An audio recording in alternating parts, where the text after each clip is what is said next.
The video uses AI voice images combined with manual editing. All content is fictional and for entertainment purposes only. Wishing you a relaxing listening experience, don't forget to subscribe to the channel and turn on the notification bell so you don't miss any stories. She answered a call by mistake. The Mafia boss said, "From now on, you're mine." The rain in Seattle was relentless, a steady drumbeat against the large arched windows of the Ferraro estate. Inside his dimly lit office, Luciano Ferraro stood entirely still, the heavy glass of scotch in his hand untouched. He was a man defined by control, the sharply tailored charcoal suit, the immaculate line of his jaw, the absolute authority with which he ran the city's underbelly. As the head of the Ferraro syndicate, he wasn't accustomed to mistakes. But tonight, a shipment of vital information had gone missing, intercepted by a rival faction. He needed answers. He needed to speak to his lieutenant in Chicago, a man who only communicated via an encrypted, rotating set of burn phone numbers. Luciano pulled a sleek, unmarked phone from his desk drawer. He punched in the 11 digits he had committed to memory earlier that day, his thumb pressing the call button with aggressive precision. Across the country, in a modest, cluttered apartment in Boston, Camille Bernard was surrounded by a different kind of chaos. Books on architectural history were piled precariously on every available surface, and the soft glow of her laptop screen illuminated her tired but strikingly expressive face. She was a junior architect, brilliant but overworked, currently drowning under a deadline for a firm that barely acknowledged her existence. Her own cell phone, an older model with a cracked screen, buzzed violently on the table next to a cooling cup of coffee. She didn't recognize the number.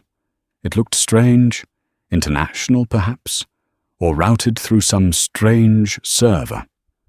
Normally, she would ignore it, but she was waiting for a call from a demanding client about a last-minute structural revision. Thinking it was him calling from a different line, she grabbed it, scrubbing a hand over her eyes. "Hello?" Camille answered, her voice a mix of professional courtesy and sheer exhaustion. "This is Camille." Silence echoed on the other end. In Seattle, Luciano froze. The voice was wrong. It wasn't the gravelly, hesitant tone of his lieutenant. It was soft, melodic, yet edged with a weariness that suggested a long, difficult day. It was undeniably female. He pulled the phone away, staring at the screen. He had misdialed. A single digit off. He should have hung up immediately. That was the protocol. That was the rule. But something stopped him. Perhaps it was the isolation of his office, or the sudden, jarring intrusion of absolute normalcy into a night steeped in betrayal and blood. "Who is this?"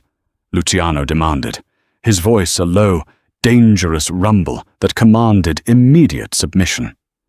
Camille blinked, taken aback by the sheer force of the voice. It wasn't her client. It was deep, resonant, and carried an undeniable undercurrent of threat. It sent an involuntary shiver down her spine. "I think you have the wrong number," Camille said smoothly, recovering her composure. She wasn't easily intimidated, a trait honed by years of surviving a cutthroat corporate environment. "There's no one here but me." "I don't make mistakes," Luciano replied, the lie slipping out smoothly. He was intrigued despite himself. Most people withered at the tone he had just used. She sounded mildly annoyed. "Well, congratulations on your perfect track record," Camille retorted, a spark of defiance lighting up her exhaustion.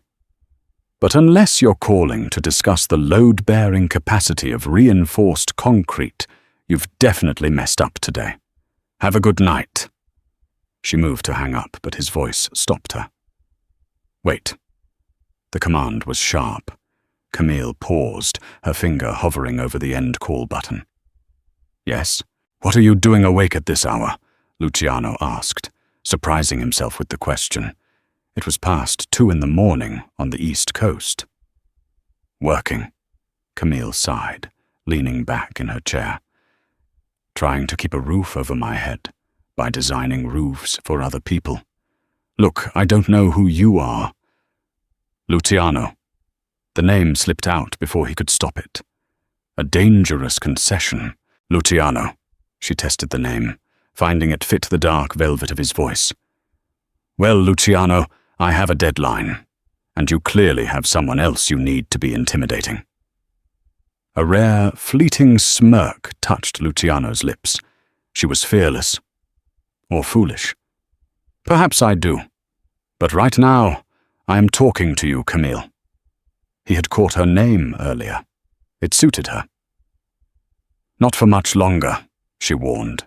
I wouldn't be so sure, Luciano murmured, the tension of the evening suddenly lifting, replaced by a strange, captivating curiosity.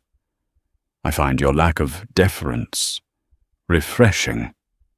I save my deference for people who sign my paychecks, she fired back, a genuine smile finally breaking through her fatigue. They spoke for 20 minutes. It was an anomaly, a crack in the armor of Luciano Ferraro's carefully constructed world. They didn't speak of his business or her firm. They spoke of the rain, the quiet of the night, the strange comfort of speaking to a stranger in the dark. For Camille, it was a bizarre but welcome distraction from her stressful reality. For Luciano, it was an anchor, a brief moment of humanity in a life devoid of it. Finally, Camille's laptop beeped a warning. I really have to go, she said, her voice softer now, almost regretful. The building won't design itself. Go, Luciano commanded softly. He hesitated, a foreign feeling blooming in his chest. I will call you again. Don't, Camille laughed lightly, thinking he was joking. It was a wrong number, Luciano. Let's keep it that way. She hung up. Luciano lowered the phone. The silence in his office returned, but it felt different now. Less oppressive. He looked at the disconnected call screen, his mind racing.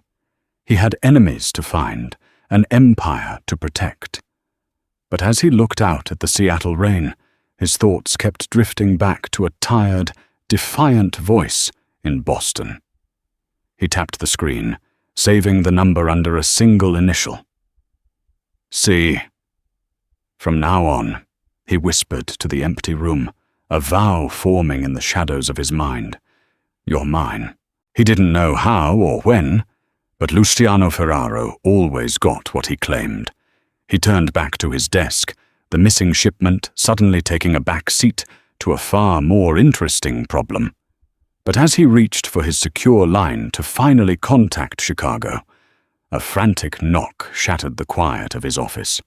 His most trusted enforcer, Matteo, burst in, pale and out of breath. "Boss!" Matteo gasped, his eyes wide with alarm. "It's not just the shipment. They know about the secure lines. Someone is listening." Luciano's blood ran cold. If they were listening to the secure lines, they might have traced his last call, the wrong number. The call to Boston, the call to Camille. Luciano's realization that his lines were compromised sent a jolt of cold dread through him, realizing his brief moment of connection with Camille might have just painted a target on her back. "Cut all the lines. Now," Luciano ordered, his voice devoid of the warmth it had held moments ago. He moved with frightening speed, sweeping the files off his desk and into a secure safe. Matteo nodded, already pulling a specialized jammer from his coat. "It's done, boss. But we don't know how long they've been listening. The Moretti family. They've gotten bold." Luciano paced the length of the office, the thick carpet silencing his steps like a predator on the prowl. The Morettis were a ruthless rival faction operating out of New York, constantly trying to expand their territory westward. If they had intercepted his calls, they knew he was vulnerable tonight. But his mind wasn't entirely on the Morettis. It was locked on a cracked cell phone in Boston. Matteo, Luciano said, stopping abruptly. I made a call on the secondary burn phone 10 minutes ago. It wasn't to Chicago. Matteo looked up, surprised. Who was it? A mistake. A wrong number. Luciano's jaw tightened. A civilian in Boston. Her name is Camille Bernard. I need to know if that call was intercepted. Matteo didn't question the order. He understood the implications.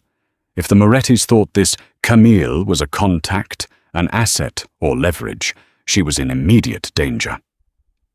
I'll have the tech team run a trace on the jammer's logs. Give me 10 minutes. In Boston, Camille had finally finished the structural revisions. She hit send on the email just as the sun began to peek over the city skyline, painting her small apartment in hues of pale pink and gold. She rubbed her neck, groaning as she stood up. The conversation with the stranger, Luciano, lingered in her mind. It had been strange, yes, but undeniably compelling. He had a voice that commanded attention, yet he had listened to her complain about concrete with surprising patience. She shook her head, dismissing the thought. It was a bizarre interaction, nothing more. A blip in an otherwise grueling week. She headed toward her tiny kitchen to make a fresh pot of coffee, eager for a few hours of sleep before she had to be at the firm. As she reached for the coffee grounds, a sharp knock at her door made her jump. She frowned. It was 6 a.m. Her landlord never woke up before noon, and she wasn't expecting any packages. Cautiously, she approached the door, looking through the peephole. 2 men stood in the hallway. They wore nondescript dark suits, but their posture, rigid, alert, hands resting suspiciously near their waistbands, screamed danger. They didn't look like salesmen or lost tourists. Panic flared in Camille's chest. She backed away from the door, her heart hammering against her ribs. She was just an architect. She didn't have enemies. Why were men who looked like they belonged in a mob movie standing outside her door? Suddenly, her cell phone vibrated on the kitchen counter. It was an unknown number, different from the one before. She grabbed it, her hands shaking slightly. "Hello?" she whispered. "Camille." It was him. Luciano. His voice was tighter now, urgent and stripped of the low velvet tone he had used earlier. "Luciano, what is going on?" she hissed, keeping her voice low. "There are 2 men outside my apartment."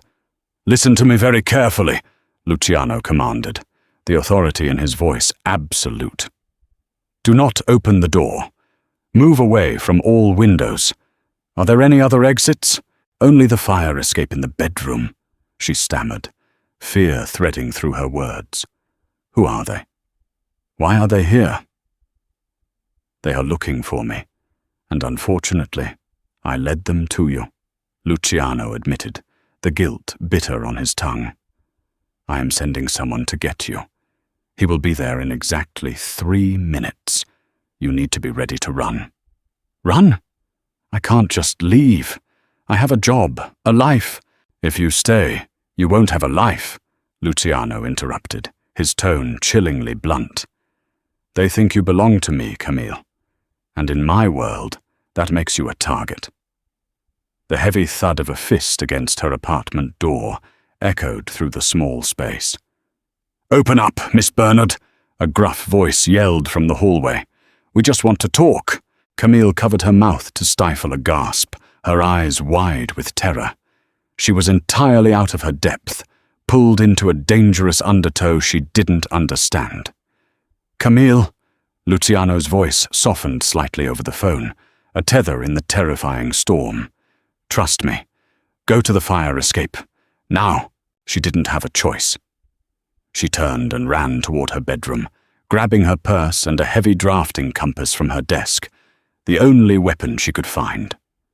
She threw open her bedroom window, the cold morning air hitting her face as she scrambled out onto the rusted metal grating of the fire escape. She looked down. The alleyway was empty, but she could hear the distinct sound of her apartment door splintering under heavy force. "I'm on the fire escape," she told Luciano, her breathing ragged. "What now?" "Climb down," he ordered. "A black SUV will be waiting at the end of the alley. The driver's name is Elias. Get in, and do not look back." Camille started her descent, the metal stairs clanging loudly under her feet. As she reached the second-floor landing, she heard a shout from her bedroom window above. One of the men had found her escape route. "There she is!" Camille's heart leapt into her throat as she practically threw herself down the remaining stairs, hitting the pavement hard. She sprinted toward the end of the alley, where the promised black SUV was idling, its rear door already swinging open. Camille's desperate sprint down the alleyway ended as she hurled herself into the waiting SUV, fleeing the immediate danger, but plunging headfirst into Luciano's dangerous reality.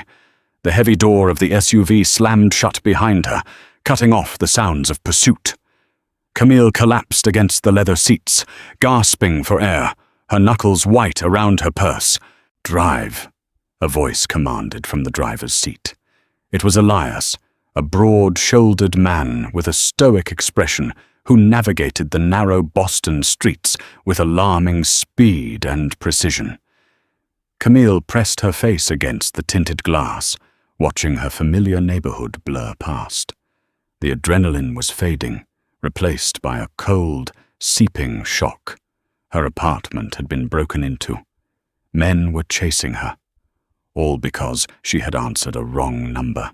The phone in her hand vibrated again. It was Luciano. "Are you safe?" His voice was taut, demanding immediate confirmation. "I'm in the car," she breathed, her voice trembling. "Luciano, what is happening? Who were those men?" A heavy sigh crackled over the line. "They are men who wish to do me harm, Camille. And by association, they thought you were leverage. I miscalculated. I apologize." "Apologize?" Camille let out a sharp, hysterical laugh. "You miscalculated?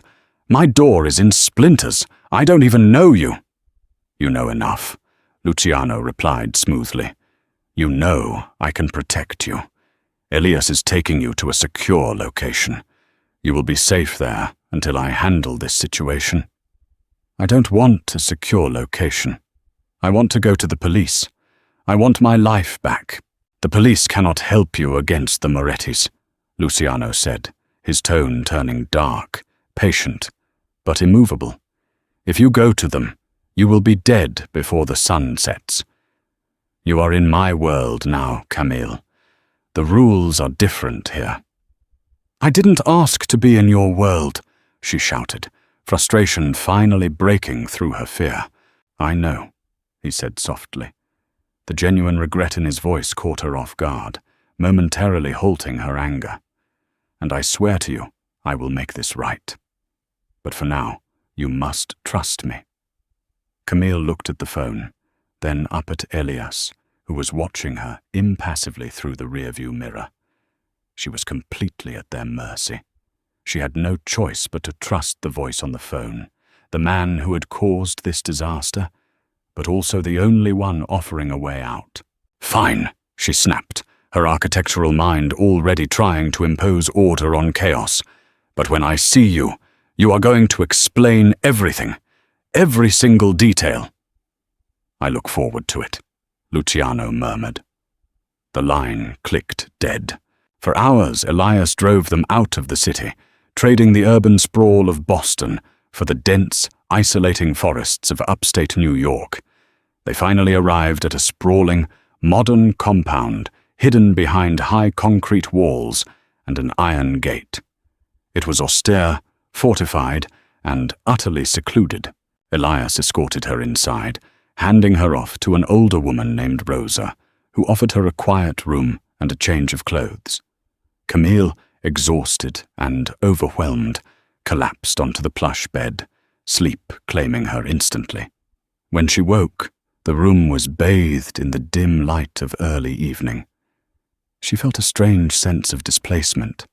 She washed her face, changed into the simple clothes Rosa had provided, and ventured out of the room. The house was vast and silent, save for the low murmur of voices coming from a large study down the hall. Driven by a need for answers, Camille approached the half-open door. Inside stood Luciano Ferraro. He was even more imposing in person. He stood by a large window, a phone pressed to his ear, his profile sharp and uncompromising. He wore a dark, open-collared shirt that accentuated the hard lines of his chest and shoulders. He radiated power and dangerous control. As if sensing her presence, he turned. His dark eyes locked onto hers, and the air in the room seemed to crackle. He ended his call and set the phone down. "Camille, you're taller than I imagined," she blurted out, her defense mechanism of sarcasm kicking in to mask her sudden, overwhelming intimidation. Luciano's lips twitched. He walked toward her, his movements fluid and deliberate. "And you are exactly as defiant as you sounded on the phone." He stopped a few feet away, studying her intensely. He saw the intelligence in her eyes, the stubborn set of her jaw, the lingering shadows of fear she was trying so hard to hide. She was out of her element, terrified, yet she refused to cower. "I owe you an explanation," he began, his voice low, filling the room. "You owe me a new door," she corrected him, crossing her arms over her chest to hide her trembling hands. "And a new life. What did you get me into, Luciano?" He gestured to a leather armchair. "Please, sit." Camille hesitated, then moved past him, the scent of bergamot and something darker, leather, perhaps, catching her senses. She sat, keeping her posture rigid. Luciano remained standing, pacing slowly as he spoke. He told her about his organization in Seattle, the intercepted call, and the Moretti family's ruthless ambition. He didn't sugarcoat the danger. He spoke of violence and power with a clinical detachment that chilled her. "So I'm a pawn," Camille summarized, trying to keep her voice steady. "A tool they can use to get to you." "You were," Luciano corrected, his gaze turning fiercely protective. "You are not anymore. You are under my protection." "Why?" she challenged him, looking directly into his dark eyes. "Why go to all this trouble for a wrong number? You could have just let them take me. It would have saved you a headache." Luciano stopped pacing. He looked at her, truly looked at her. He thought of his cold, calculated world, where trust was a commodity and loyalty was bought with fear. And then he thought of her voice in the dark, complaining about concrete, unafraid to challenge a man she didn't know. "Because," Luciano said, his voice dropping to a dangerous, intimate register, "I protect what is mine. And from the moment I heard your voice, I knew you were something I was not willing to lose." The intensity of his words hung heavily in the air, shifting the dynamic between them from captor and captive to something far more complicated. Before Camille could respond, the heavy oak doors of the study flew open. Matteo rushed in, his face grim. "Boss!" Matteo said urgently, ignoring Camille. "The Morettis aren't just looking for leverage anymore. They've put a bounty on her head. $5 million to whoever brings her to them. Alive." The revelation of the $5 million bounty shattered the brief moment of quiet understanding between Camille and Luciano, thrusting them back into the harsh reality of their situation. Camille felt the blood drain from her face. $5 million? She whispered, the number echoing obscenely in her mind. "I don't even have $5,000 in my savings account." Luciano's expression darkened, a terrifying coldness settling over his features. He turned to Matteo. "Who issued it?" "Carlo Moretti himself," Matteo replied. "Word is spreading fast. Every freelancer, bounty hunter, and low-level enforcer from here to the coast is going to be looking for her. Double the guards on the perimeter," Luciano ordered, his voice snapping like a whip. "No one enters or leaves without my explicit authorization. Get our tech team to scrub any trace of her existence, bank accounts, social media, work records. She needs to become a ghost." Matteo nodded and quickly exited the room, leaving a heavy silence in his wake.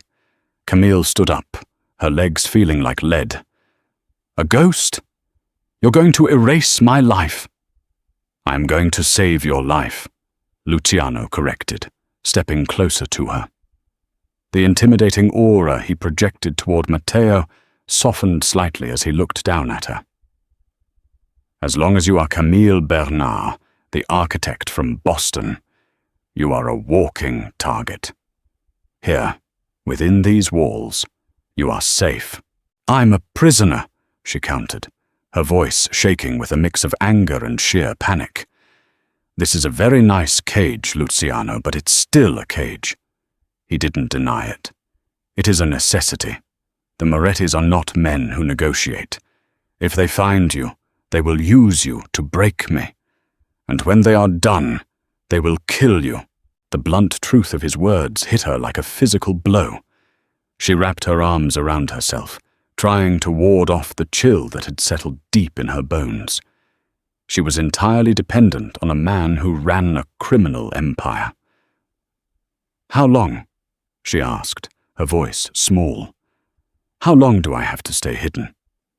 "Until I dismantle the Moretti family," Luciano stated, as calmly as if he were discussing a business merger. "Until they are no longer a threat." Camille looked at him, searching his face for any sign of doubt. There was none. He spoke of destroying an entire syndicate with absolute certainty. Over the next 2 weeks, the compound became Camille's entire world. It was luxurious. She had access to an extensive library, a private gym, and a sprawling garden. But the high walls were a constant reminder of her confinement. She saw Luciano infrequently. He was consumed by the brewing war, spending hours locked in his study or leaving the compound under heavy guard. When their paths did cross, the interactions were brief, charged with an unspoken tension. He was always assessing her, ensuring she was adjusting, while she remained guarded, refusing to fully submit to his authority. To cope with the isolation, Camille requested drafting materials. Surprisingly, Luciano provided them the very next day.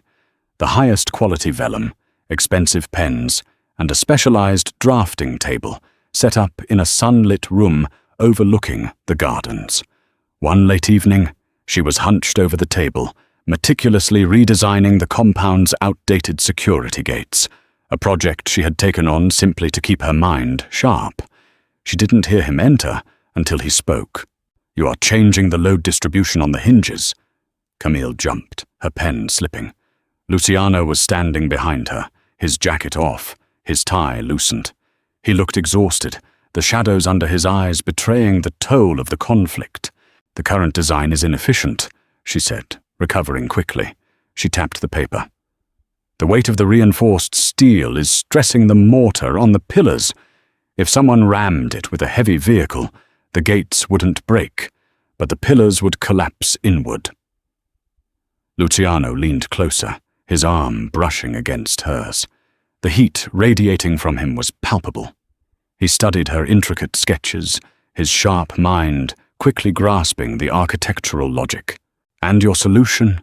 he asked, his voice low, near her ear. "Cross-bracing," she explained, acutely aware of his proximity. "Distribute the kinetic energy across a wider surface area. It reinforces the pillars without sacrificing the aesthetic." He straightened up, looking at her with a mixture of respect and genuine intrigue. "You possess a very analytical mind, Camille. It keeps me sane," she replied, looking away from his intense gaze. "Unlike waiting around to see if a bounty hunter is going to drop through the ceiling." Luciano's jaw tightened. "I have told you, you are safe here."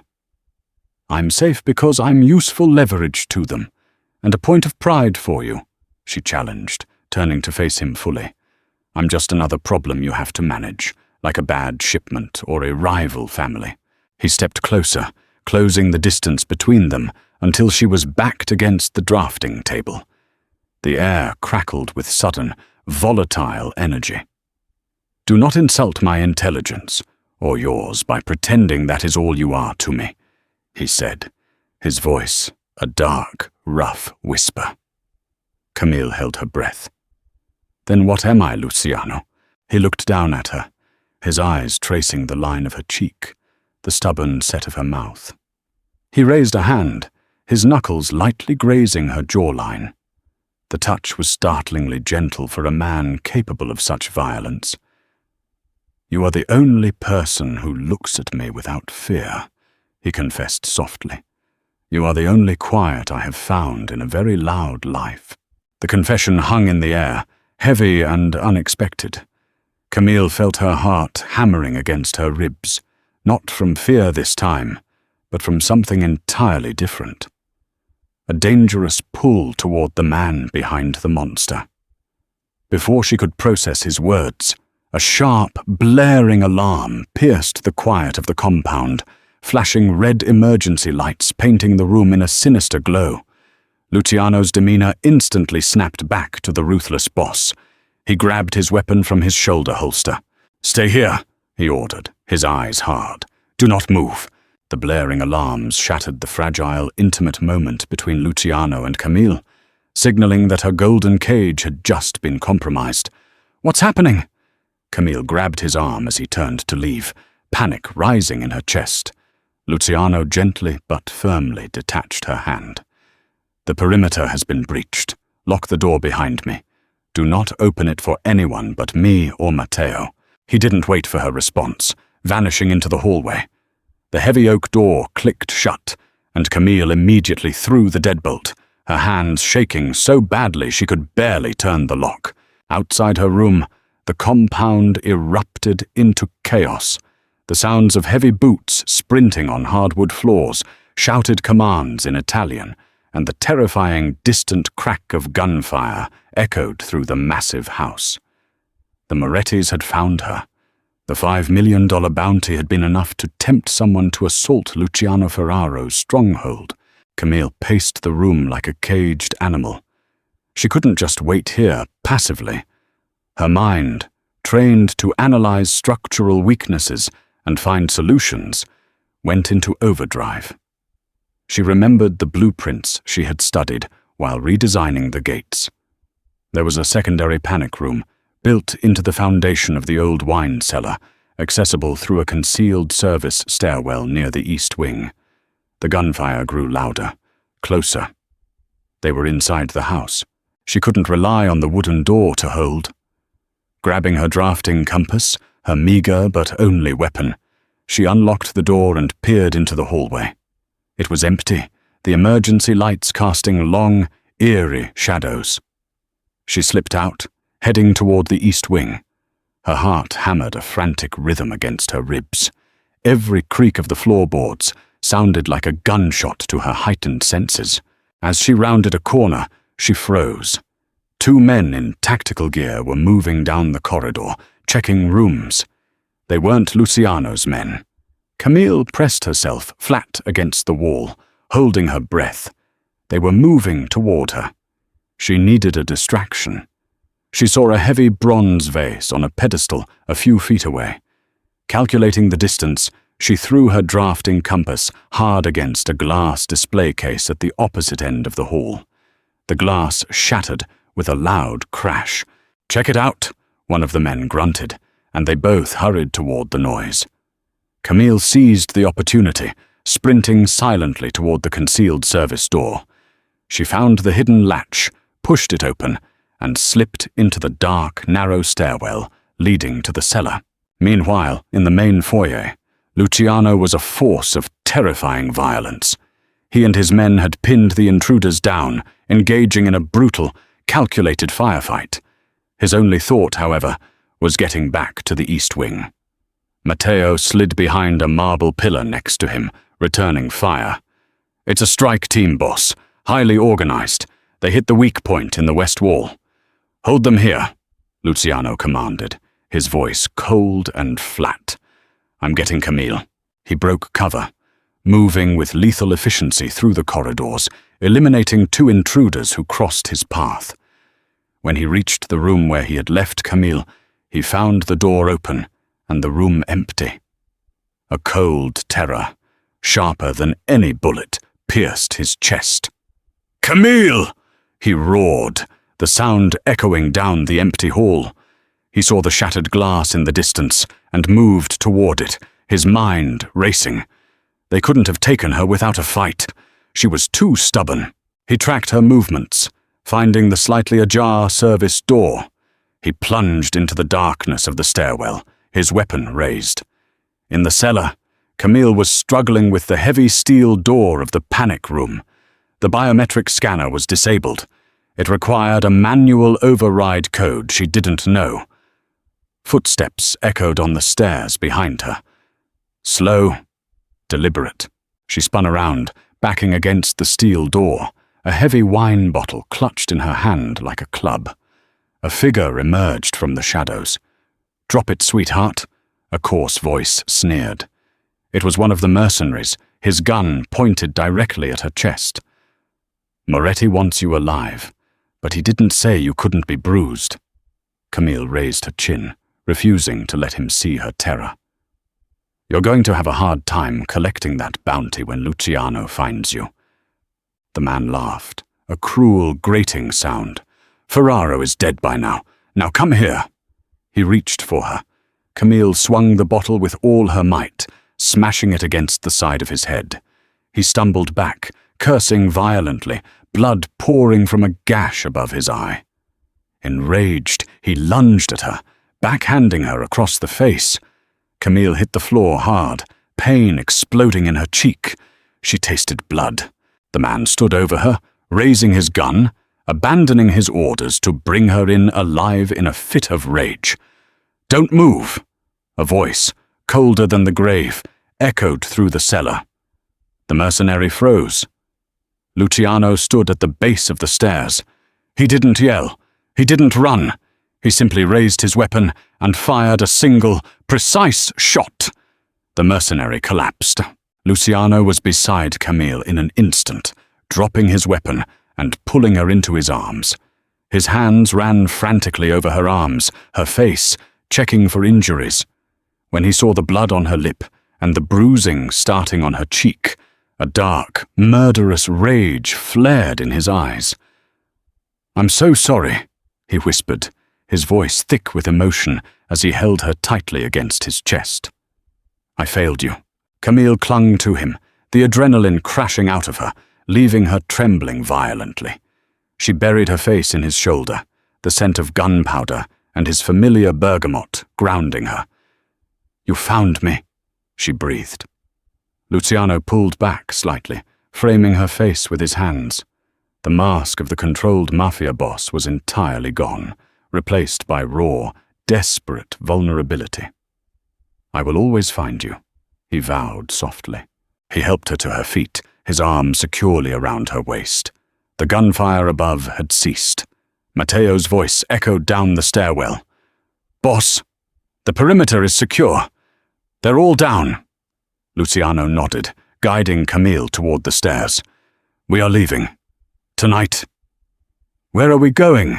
Camille asked, her voice raspy. "Somewhere they cannot follow," Luciano replied, his jaw set in a grim line. "But someone inside this compound gave them the blueprints. Someone betrayed me."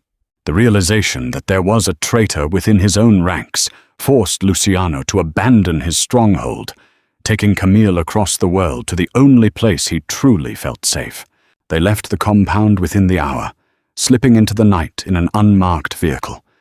The journey was a blur of private jets and silent, tense drives. Luciano was withdrawn, his mind calculating the betrayal. A mole within his inner circle was a vulnerability he could not tolerate, especially not with Camille's life hanging in the balance. 24 hours later, they arrived at a secluded villa clinging to the dramatic, sun-bleached cliffs of Corsica.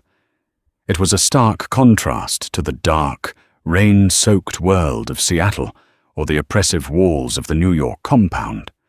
Here, the air smelled of salt, pine, and wild rosemary.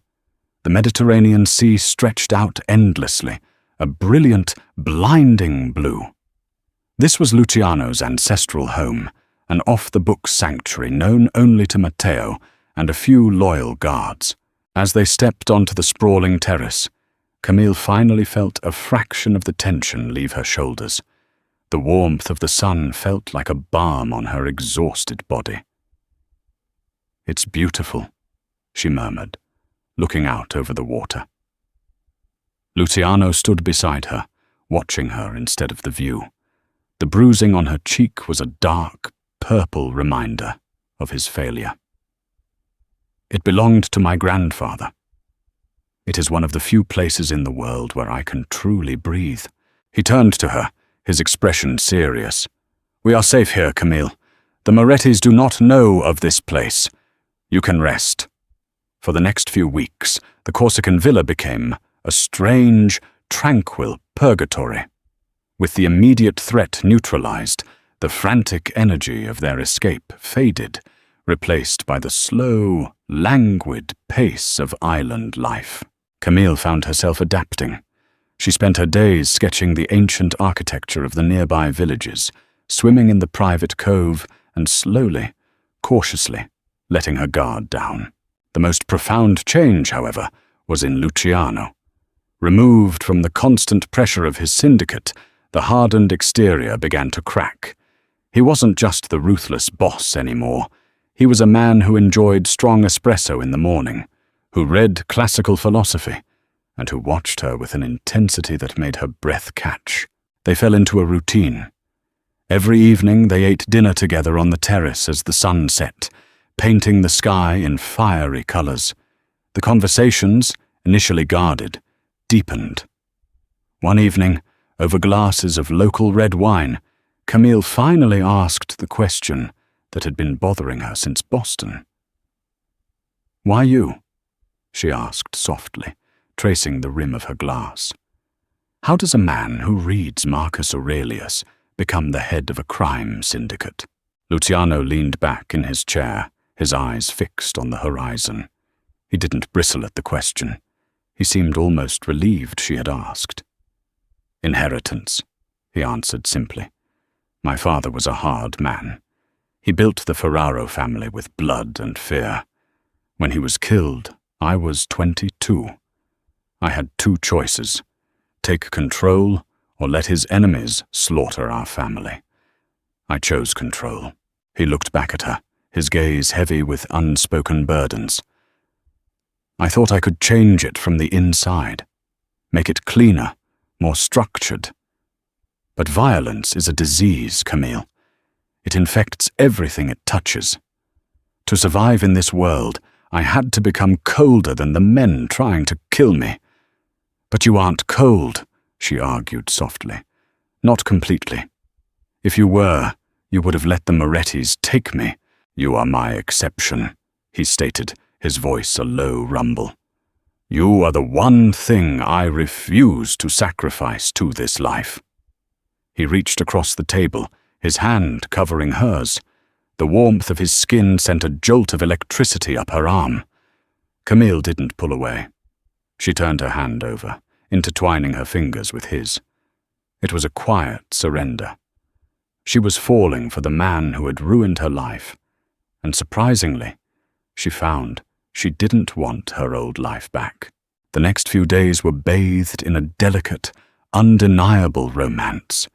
There were stolen touches, lingering glances, and a growing emotional intimacy that terrified them both.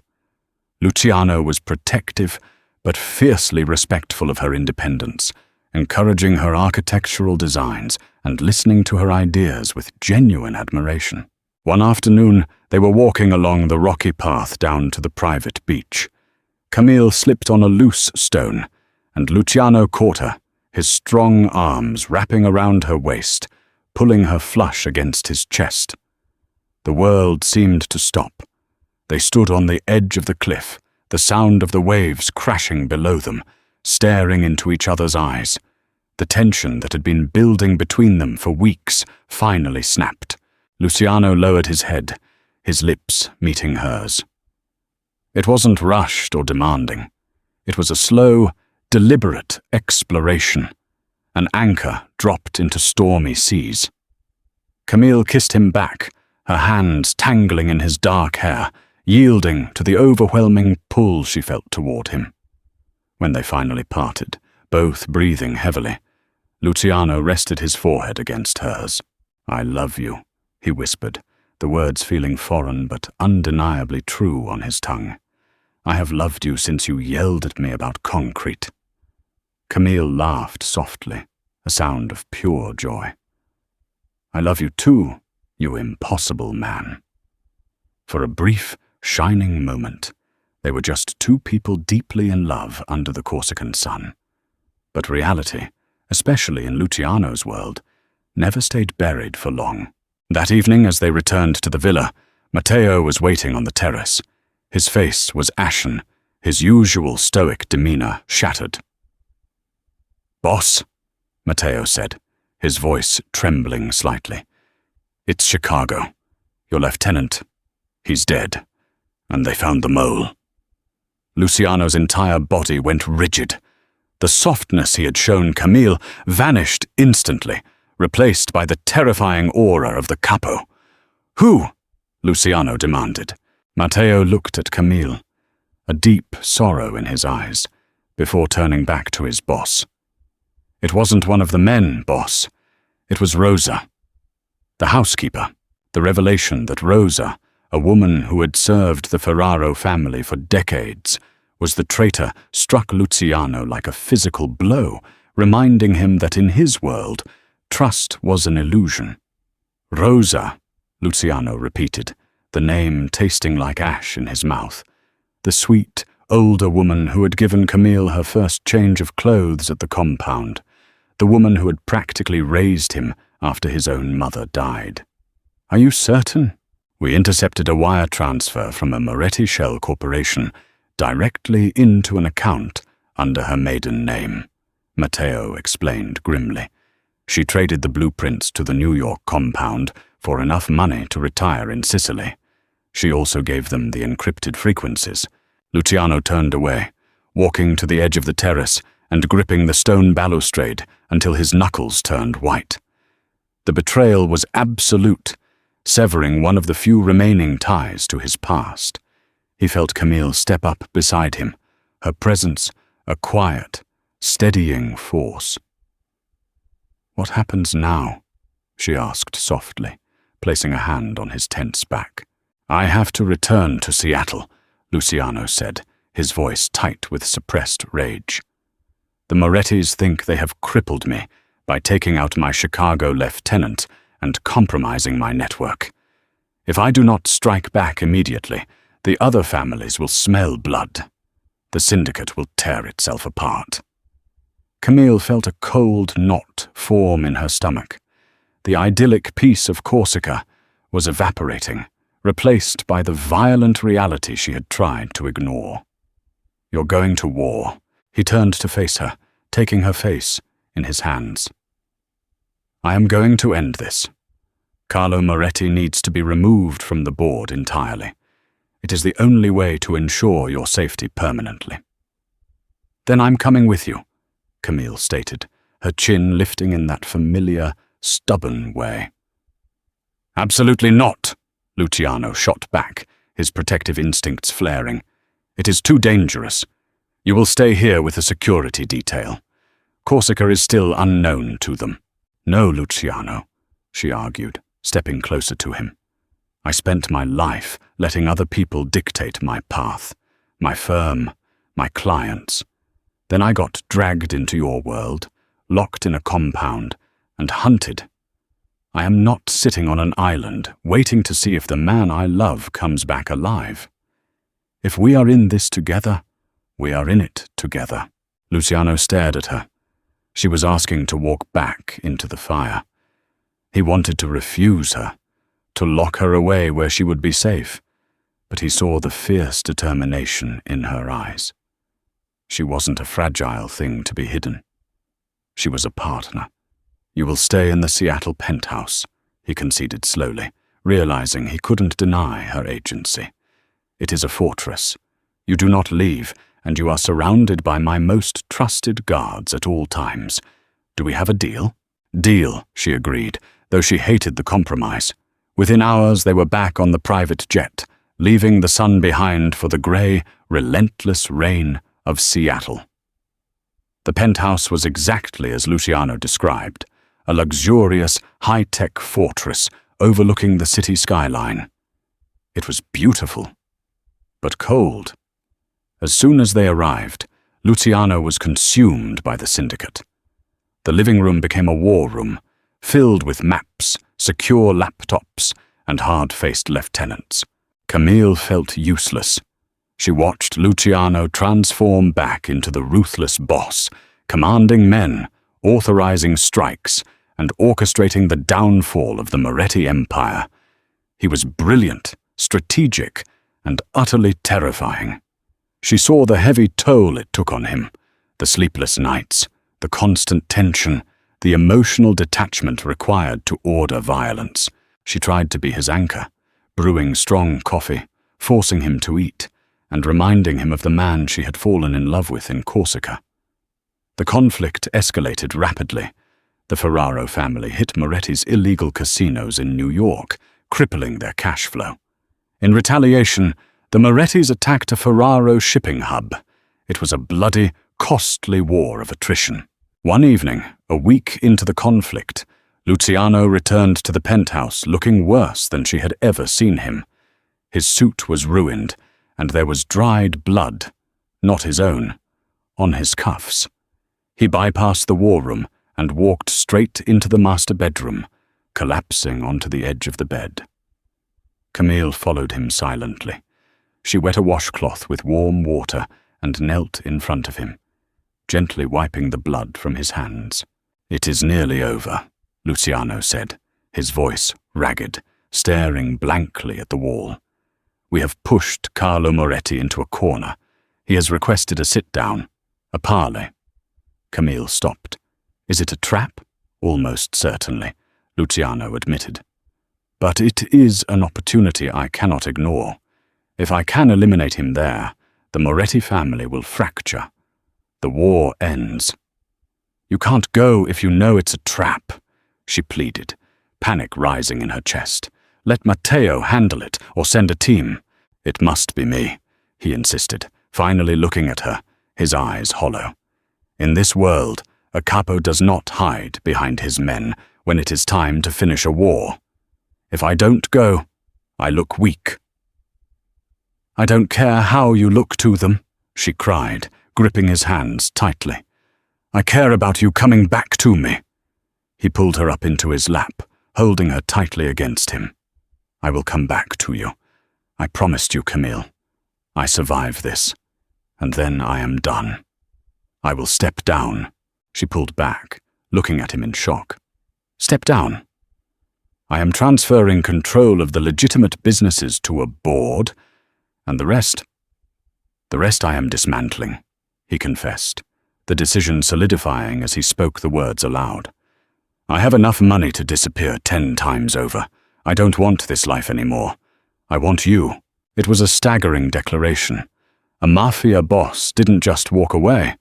It was incredibly dangerous, perhaps more dangerous than staying, but the hope in his eyes mirrored her own. "Okay," she whispered, tears pricking her eyes. "You finish this, and then we go." The meeting was set for the following night at an abandoned warehouse on the docks, neutral ground. The next evening, as Luciano prepared to leave, the atmosphere in the penthouse was suffocatingly tense. He strapped on his shoulder holster, his face an impenetrable mask. He kissed Camille deeply before walking out the door. "Lock it behind me." Hours passed. Camille paced the floor, staring at the city lights. Midnight came and went. At 2 a.m., the encrypted phone on the table rang. She snatched it up. "Luciano?" "Miss Burnett." A smooth, unfamiliar voice crooned through the receiver. It wasn't Luciano. It wasn't Matteo. Camille's blood ran cold. "Who is this?" "This is Carlo Moretti," the voice replied, chillingly calm. "I have something that belongs to you, or rather, someone." Carlo Moretti's voice on the line shattered the fragile hope Camille held, proving that Luciano had walked into a trap he couldn't fight his way out of. The phone felt heavy as lead in Camille's hand. The ambient noise of the city outside the penthouse windows seemed to vanish, leaving only the sound of her own rapid, terrified heartbeat. "Where is he?" Camille demanded, forcing her voice to stay steady, despite the terror threatening to consume her. Carlo Moretti chuckled, a dry, rasping sound. "Luciano is currently indisposed. He fought bravely, I'll give him that. Took down 4 of my best men before we subdued him. But brute force only gets you so far, my dear." "What do you want?" "To correct a mistake," Moretti said smoothly. "Ferraro embarrassed me. He dismantled my operations and cost me millions. I want my pound of flesh. But killing him is too quick. I want him to suffer before he dies, and the only way to break a man like Luciano Ferraro is to take the one thing he loves." Camille closed her eyes, Luciano's words from Corsica echoing in her mind. "You are the one thing I refuse to sacrifice." "I'll give you a choice, Miss Bernard," Moretti continued. "You can stay in that fortress of his and watch his empire crumble while he dies a slow, agonizing death. Or you can come to the warehouse at Pier 42 alone. You surrender yourself to me, and I will let him walk away." It was a bluff, and she knew it. The Morettis left no survivors. If she went, they would both die. But if she stayed, Luciano was dead anyway. "If I come, how do I know you'll let him go?" she asked, her mind racing, seeking a third option. "You don't," Moretti replied bluntly. "You have 1 hour." The line went dead. Camille dropped the phone. Panic clawed at her throat, but she forced it down. She couldn't panic. She had to think. She was an architect. Her entire life was built on analyzing structures, identifying weaknesses, and finding solutions where others saw dead ends. She ran to the war room, ignoring the 2 guards standing by the door. She tore through the maps spread across the table until she found the schematics for the Seattle Port Authority and the surrounding warehouses. Pier 42. She found the blueprints for the specific warehouse Moretti had chosen. It was an old, pre-war structure, primarily brick and timber. She studied the plans, her eyes darting across structural supports, load-bearing walls and ventilation shafts. Moretti had chosen it because it was isolated and highly defensible from the outside. But like all old buildings, it had flaws. Matteo burst into the room, his phone to his ear, looking frantic. "We lost contact with the boss's detail. The GPS trackers are dead." "I know where he is," Camille said, pointing to the blueprint. "Pier 42. Moretti just called me. He has Luciano." Matteo swore violently in Italian. "I'm assembling a strike team. We're going in." "No!" Camille yelled, slamming her hand on the table. "If you hit that warehouse with a full assault team, Moretti will execute him the second he hears the gunfire. We need a surgical approach. We need a distraction." Matteo looked at her, his desperation warring with his respect for her intelligence. "What do you propose?" Camille traced a line on the blueprint. "The warehouse is old. The main structural support for the entire roof is a central timber truss system. It's heavily degraded, according to these city inspection reports from 5 years ago." She pointed to a cluster of exterior utility boxes on the schematic. "There's a high-pressure natural gas main that runs directly beneath the loading dock. If we can trigger a localized explosion there, it won't blow the building up, but the concussive force will sever the weakened central truss." "You want to drop the roof on them?" Matteo asked, staring at her in disbelief. Not the whole roof, just the center section. It will create massive chaos, dust, and confusion, Camille explained, her voice sharp with adrenaline. It will buy you the seconds you need to get inside without them executing Luciano. Matteo studied the plans, his tactical mind assessing the viability. It's a huge risk. If the blast is too big, it's the only way he survives, Camille insisted, her eyes blazing. You take your best men to the rear entrance. I know how to rig the utility box. I used to work on city infrastructure projects. I am not taking you into a combat zone, Matteo refused flatly. I am not asking for your permission, Matteo, she said, grabbing a dark jacket from a chair. Luciano is my problem too. I'm going. 30 minutes later, Camille was crouched behind a rusted dumpster in the driving rain, 50 yards from the warehouse at Pier 42.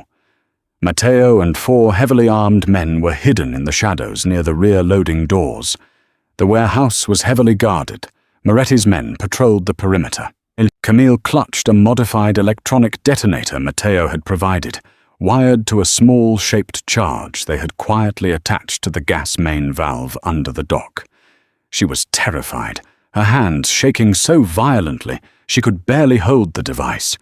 She was an architect, not a soldier. But the thought of Luciano inside, beaten and at the mercy of Carlo Moretti, fueled her resolve. She looked at her watch. It had been exactly 1 hour since Moretti's call. She keyed her radio. Matteo, are you in position? In position? Matteo's voice crackled back. Do it! Camille closed her eyes, took a deep breath, and pressed the detonator. A deafening boom ripped through the night. The ground beneath her feet shuddered violently. A massive plume of fire and debris erupted from the loading dock. Exactly as she had calculated, the concussive shockwave traveled upward. The groaning screech of tearing timber echoed over the blast. The center of the warehouse roof sagged, then collapsed inward with a thunderous crash, sending up a massive cloud of dust and debris. Go! Go! Go! Matteo shouted over the radio. Camille watched as Matteo and his team breached the rear doors, vanishing into the chaotic, dust-choked interior. Inside, the warehouse was pandemonium.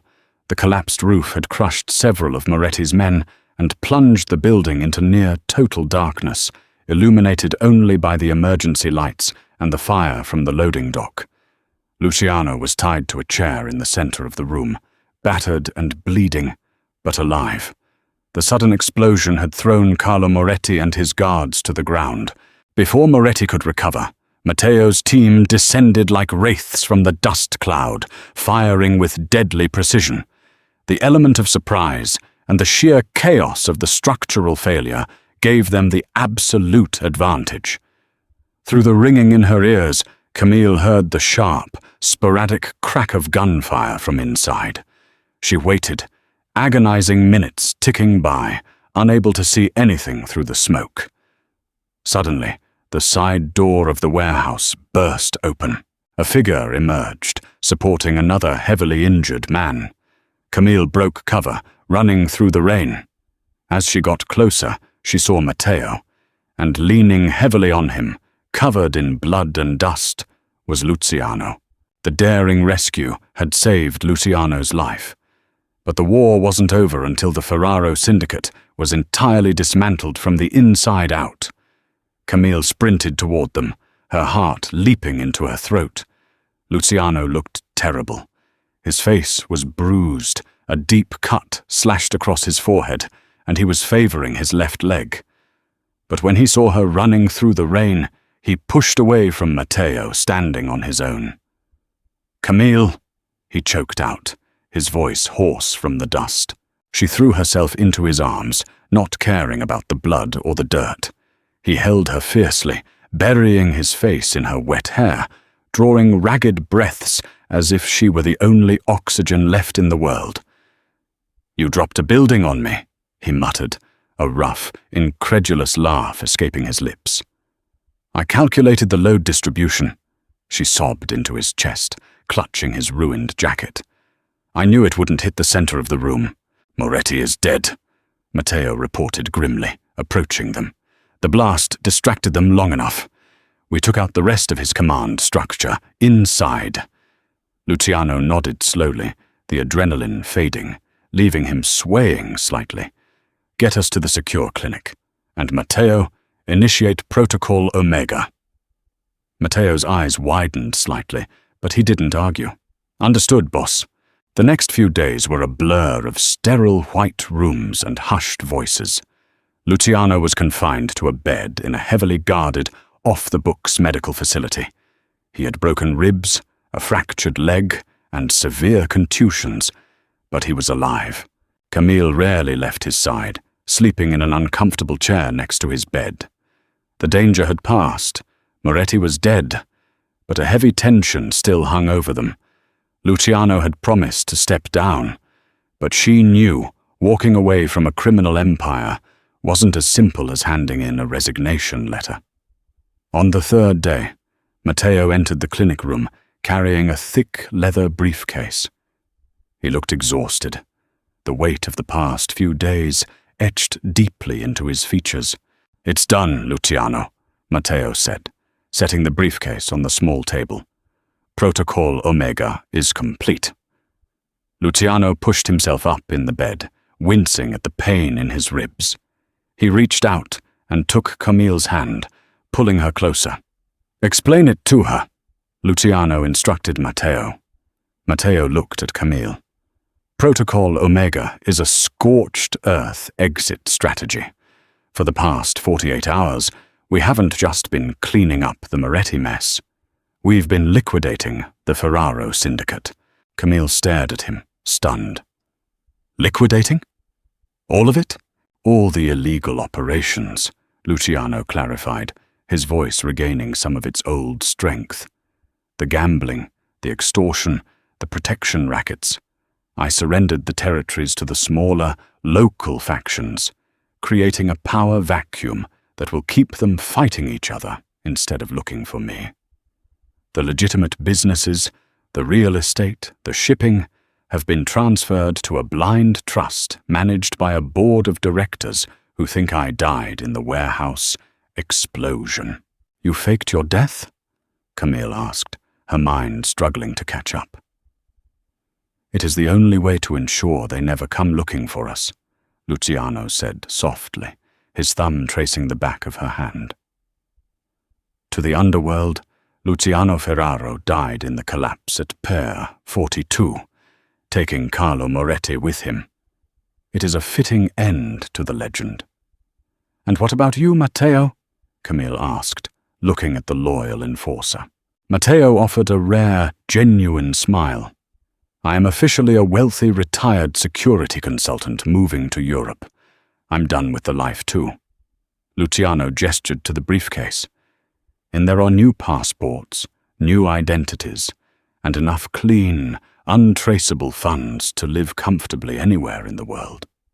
He looked at Camille, all the walls he had built over a lifetime finally dismantled. He wasn't the capo anymore. He was just a man asking for a chance at a real life. "I told you I would make this right," he said, his dark eyes filled with absolute sincerity. "I have destroyed the monster my father built. I am free, if you still want me." Camille looked at the man who had terrified her, kidnapped her, protected her, and ultimately sacrificed his entire empire for her. The choice wasn't difficult. It had never really been a choice since the moment they kissed in Corsica. "I think," Camille said, a slow smile spreading across her face, "I can design a pretty good life for us, as long as you promise never to answer another wrong number." Luciano let out a genuine laugh, pulling her down for a kiss. "I promise."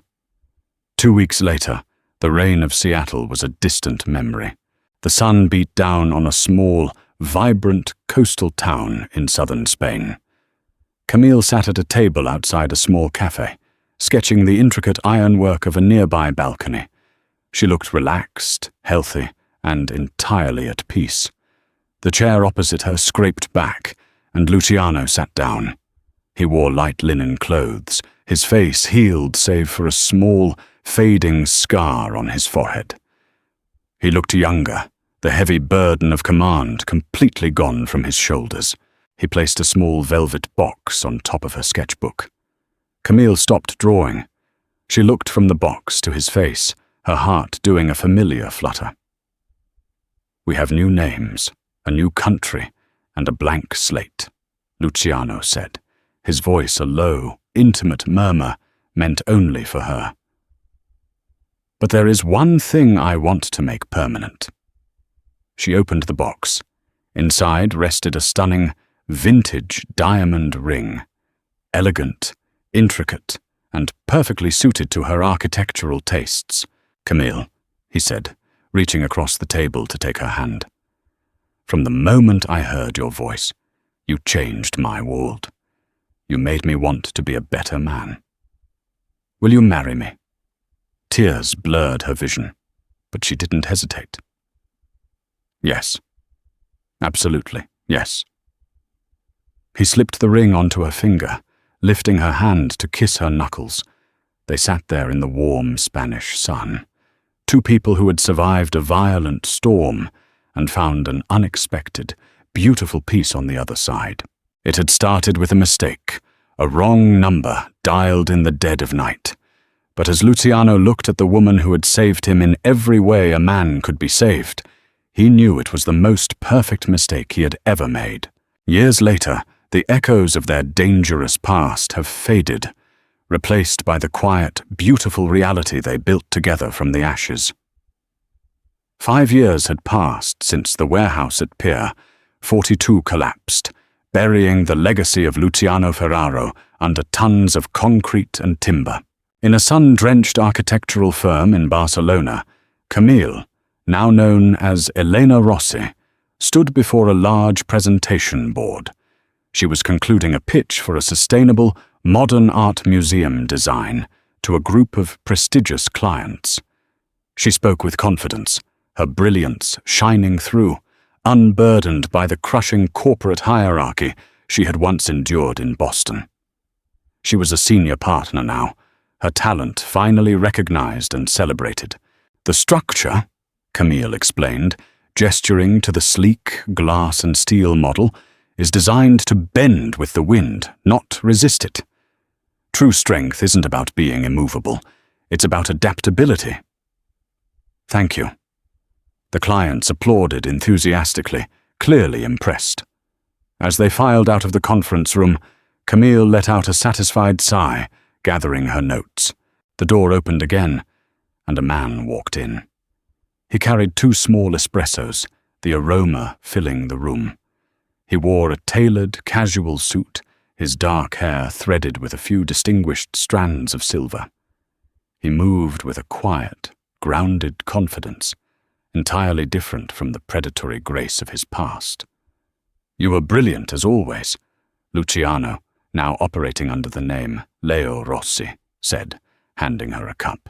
Camille smiled, leaning up to kiss his cheek. "Thank you. I think they're going to approve the final budget." "They would be fools not to," he replied, wrapping an arm around her waist. He ran a successful boutique investment firm, dealing exclusively with clean, green energy projects. It was a far cry from running a criminal syndicate, but he found a deep, unexpected satisfaction in building things up rather than tearing them down. They walked out of the firm together, stepping into the warm, vibrant streets of Barcelona. They held hands, blending perfectly into the crowd, just an ordinary, successful couple in love. Their path led them away from the bustling city centre and up toward the hills overlooking the Mediterranean. They arrived at a beautiful, modern home. It was open, filled with light, and completely lacking the oppressive walls and security details of their past lives. Camille had designed it herself, creating a space focused on peace and connection. As they walked through the front door, a joyous shriek echoed from the backyard. "Papa!" A 4-year-old girl with Camille's expressive eyes, and Luciano's dark, unruly hair came sprinting across the patio, throwing herself at Luciano's legs. He laughed, scooping the little girl up and spinning her around, planting a kiss on her cheek. "Hello, my little terror. Were you good for Maria today?" "I built a tower," their daughter, Sophia, proudly declared, pointing to a haphazard stack of wooden blocks near the garden. "I see that," Camille smiled, joining them and ruffling Sophia's hair. "Looks structurally sound to me." They spent the evening in the backyard, eating dinner as the sun set over the sea. Luciano watched his wife and daughter, a profound sense of gratitude washing over him. He had spent the first half of his life surrounded by violence, believing that fear was the only way to maintain control and that love was a vulnerability he couldn't afford. He had been a man trapped in a dark, suffocating cage of his own making. But Camille had changed everything. She hadn't just saved his life that night in the warehouse, she had saved his soul. Her resilience, her intelligence, and her unwavering refusal to let the darkness consume him had shown him that there was another way to live. Later that night, after Sophia was asleep, Camille and Luciano stood on their balcony, the city lights twinkling below them like fallen stars. Luciano wrapped his arms around her from behind, resting his chin on her shoulder. "What are you thinking about?" Camille leaned back against his solid warmth. "I was thinking about a rainy night in Boston, and a very rude man who interrupted my work." Luciano chuckled, the sound deep and resonant in his chest. "I maintain that it was the best mistake I ever made. It was a terrifying mistake," she corrected him gently, turning in his arms to face him. "But I wouldn't change a single second of it." He looked down at her, the love in his eyes absolute and unwavering. They had walked through fire together, leaving behind their old identities and the ghosts of their past to build something entirely new. They had learned that true power wasn't found in dominance or fear, but in trust, sacrifice, and the quiet, enduring strength of love. He kissed her, a slow, deep promise beneath the Spanish stars. The Mafia boss was dead, but the man he had become was finally, truly alive. Thank you for listening. If you enjoyed this story of redemption, unexpected love, and leaving the darkness behind, please consider subscribing to the channel and liking this video. Your support allows me to continue creating original, emotional stories for you to enjoy. Until next time, stay safe and keep listening.